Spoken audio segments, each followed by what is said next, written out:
हमने गरीबों के कल्याण की योजना बनाई थी।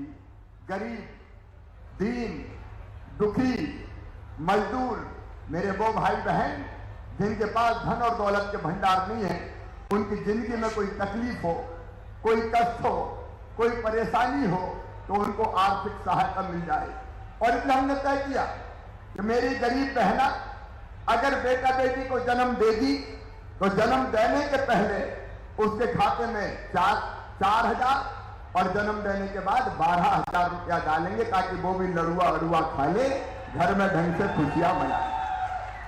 संबल में हमने तय किया कि बेटा बेटी जो गरीब और मेधावी है उनकी पढ़ाई लिखाई की हम व्यवस्था करेंगे। संबल में हमने तय किया कि भगवान ना करे, लेकिन अगर कभी एक्सीडेंट में किसी परिवार में कोई मौत हो जाए तो परिवार तबाह पर बर्बाद हो जाता है, दर दर की ठोकर खाता है। हमने तय किया भगवान ना करे, लेकिन अगर एक्सीडेंट में मौत हो जाए, कई बार होती है, तो 4 लाख रुपए की राशि देंगे। सामान्य मृत्यु 60 साल से कम उम्र में हो जाए तो 2 लाख रुपए की राशि देंगे। अगर कोई विकलांग हो जाए तो 1 लाख रुपए की राशि देंगे।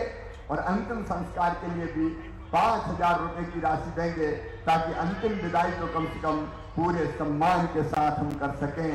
गरीब की भी अंतिम विदाई सम्मान के साथ हो सके। लेकिन आज इस भरी सभा में कमलनाथ जी, मैं आपसे पूछना चाहता हूं, हमने गरीबों के लिए संबल योजना बनाई, तुमने संबल योजना बंद कर दी, 75 लाख नाम काट दिए। इन गरीबों ने क्या बिगाड़ा था? कमलनाथ, कांग्रेसियों इन गरीबों ने क्या बिगाड़ा था? मेरी संबल योजना बंद कर दी गई, गरीबों के हक को मारा गया। लेकिन आज मुझे गर्व है कि आते ही हमने संबल योजना फिर चालू कर दी है। और आज मऊगंज की इस पवित्र धरती से 27,300 से ज्यादा लोगों के खाते में 605 करोड़ रुपया मैंने डाले हैं। 605 करोड़ पूरे प्रदेश में डाले। उन गरीबों की जिंदगी में भी नया उजाला आएगा। और जो नाम काट दिए थे संबल में, वो नाम हम फिर जोड़ने का अभियान चला रहे हैं। 13 लाख नाम जुड़ गए हैं। और भी अगर कोई बच्चे होंगे तो चिंता मत करो मेरे बहनों और भाइयों, मैं हूं ना, कोई गरीब को वंचित नहीं रहने देंगे। ये भारतीय जनता पार्टी की सरकार। संबल योजना का कार्यक्रम आज संपन्न हुआ। प्रदेश भर के ऐसे भाई बहनों के खाते में हमने पैसे डाले। मेरी बहनें आज बड़ी संख्या में बैठी। मेरी बहनों, मैं तुम्हें प्रणाम करता हूं, क्योंकि बहनें मेरे लिए दुर्गा, लक्ष्मी और सरस्वती का रूप है। सब बहनों को प्रणाम।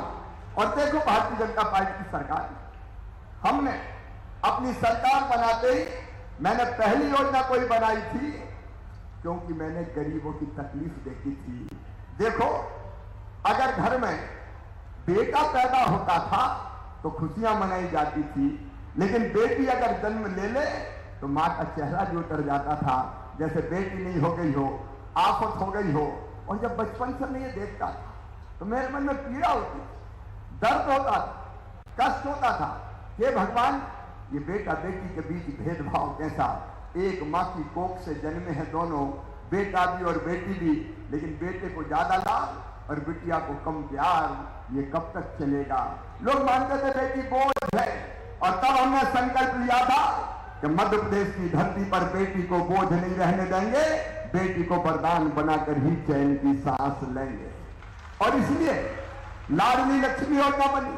आज 44,30,000 लाडली लक्ष्मी बेटियां मध्य प्रदेश की धरती पर है, जिनके पढ़ाई लिखाई और कुशल क्षेम की व्यवस्था हम कर रहे हैं। उनकी जिंदगी में अंधेरा नहीं रहेगा। बेटियां हमारी देवियां हैं।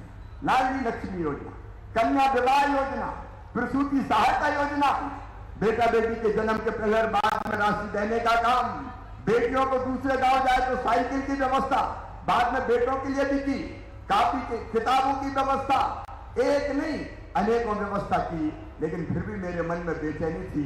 आज मैं अपनी बहनों से कहना चाहता हूं, मैं सोचता था कि अपनी गरीब बहनों के लिए और क्या करूं।